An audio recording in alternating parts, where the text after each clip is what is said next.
দুই টেস্ট ও 3 ম্যাচের টি-20 সিরিজ খেলতে চলতি মাসে ভারত সফরে যাচ্ছে বাংলাদেশ ক্রিকেট দল।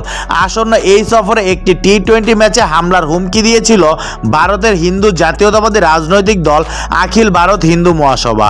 এবার দুই দলের দ্বিতীয় টেস্টের ভেন্যু কানপুরেও হামলার হুমকি এলো দলটির তরফ থেকে, যার জেরে গুঞ্জন উঠেছে পরিবর্তন করা হতে পারে দ্বিতীয় টেস্টের ভেন্যু। ভারতীয় গণমাধ্যম এবিপি লাইভ এক প্রতিবেদনে এমনটাই জানিয়েছে। ছাত্র জনতার তীব্র আন্দোলনের মুখে গত 5 আগস্ট বাংলাদেশ দেখেছে ক্ষমতার পালাবদল।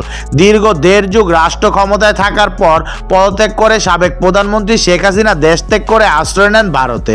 সরকারের পালাবদলকে কেন্দ্র করে সারা দেশে কিছু জায়গায় সহিংসতার ঘটনা ঘটে। ভারতীয় বিভিন্ন গণমাধ্যম ও সোশ্যাল মিডিয়া প্ল্যাটফর্মে বলা হয়, বাংলাদেশের নানা প্রান্তে সনাতন ধর্মের অনুসারী হিন্দু সম্প্রদায়ের উপর হামলা চলছে। সরকার পতনের রাত থেকেই পরবর্তী 2-3 দিন চলতে থাকে এই অভিযোগ। যদিও পরবর্তীতে ফ্যাক্ট চেকে উঠে আসে এসবের প্রায় অনেকগুলোই ছিল গুঞ্জন। প্রতিবেশী দেশে হিন্দু সম্প্রদায়ের ওপর নির্যাতনের জেরে ভারতের মাটিতে স্বাগতিকদের সঙ্গে বাংলাদেশের ম্যাচে হামলার হুমকি দেওয়া হয়েছে। প্রথম হুমকি এসেছিল টি-20 ম্যাচে, এবার দ্বিতীয় টেস্টেও হামলার হুমকি দিল হিন্দু মহাসভা।